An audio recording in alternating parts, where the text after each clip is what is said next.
So welcome to another Tuesday with Teaching and Learning. We're here at West Jackson Elementary School featuring quite the remarkable experience. We're here with Miss Tennell.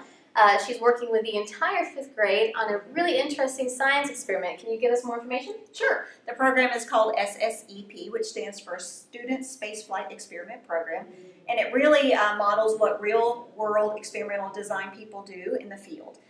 So essentially there's been a call for scientific experiments that can be conducted in microgravity to see how gravity affects systems here on Earth. So what we've done at West Jackson Elementary School and across the county, there's lots of schools participating in this, is we've engaged these students in this real-world opportunity where they've been divided into teams. They've kind of found an area of interest that they're interested in experimenting with, and they've designed these experiments, which is quite fascinating. So we've got all of our 5th grade teachers, our support teachers, all sorts of people coaching these kids through this process, and it's been really exciting. That's really cool. And it's very nice that you kind of have this collaborative space to really make this happen as well. Yeah, so today what's been going on in here is teachers have been sending me some groups. They're working with groups in their rooms as well, but they've been sending me some groups of kids that have a lot of questions. And so we've kind of just rotated around. Google Docs is an amazing thing. We have a shared document, and they've been working on those together with me and giving them feedback, and they're editing things. And yeah, so this space is perfect for that. That's phenomenal. I love that. So do you feel like every student has something that they're taking away from this? Is a great experience in general? Absolutely. At our school, we definitely made sure that every 5th grade student had the opportunity to go through the process. And so whatever level they were capable of, they're doing it. So every student has participated and had this opportunity. I'm learning a lot. The kids are learning a lot. I think one of the biggest things that they're learning is this whole idea of writing to your audience. Right. I'm discovering that they think they're texting their friends or sending an email right to their friends, and they're going to speak the way that they would. Right. And so we've had to really work a lot with them on how to change from this casual writing style to a formal writing style, and constantly reminding them that their audience are real scientists. You need to talk to them like they're real scientists, and you don't need to say like so or well you know. I mean, those kinds of things. So, but it's really been an amazing experience, and every kid's had a part. Every kid's either researched or added comments or typed something into the template. So it's been, I'm really grateful we got everybody involved. It's been quite a challenge. We've learned a lot. But man, it's been a great experience, I think, for everybody. Well, phenomenal. So why don't we get the kids back in and see what their work is doing right now? Perfect. Because it's cool, right? So Lydia wrote us a really nice proposal summary, right? And you guys are wanting to experiment on probiotics and how they are, whether or not they're effective in microgravity or not. Because why, Lydia? What did you say? Why is it important? Why would this be an important experiment? Well, it would be important because probiotics are in yogurt. Probiotics contain bacteria. I know that bacteria expands when it comes in contact with heat. At least we know that on Earth. But would it do the same in microgravity? If so, would it make the astronauts sick?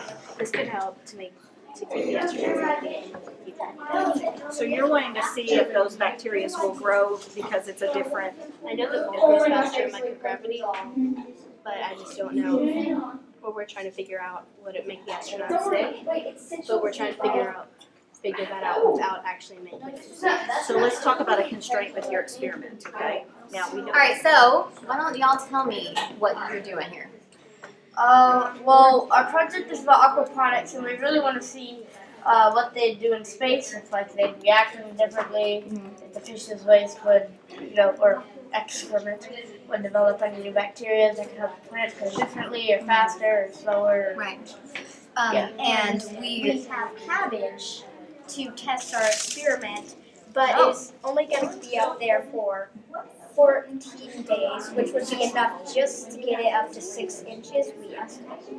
And that should be enough to slip on land and in space. Very interesting. So for the people who are watching, what are aquaponics? Aquaponics is basically growing plants without any dirt.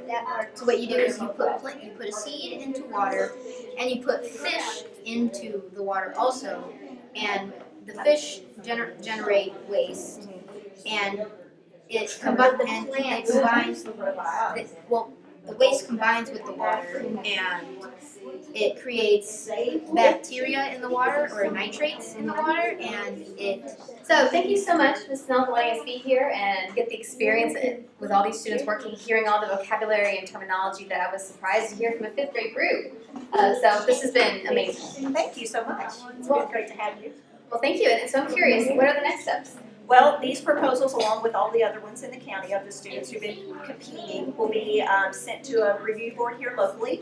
Our review board will look at their projects and pick three.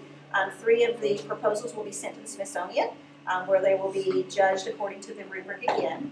And one Jackson County experiment that has been designed by our students will actually be selected to be launched to the space station.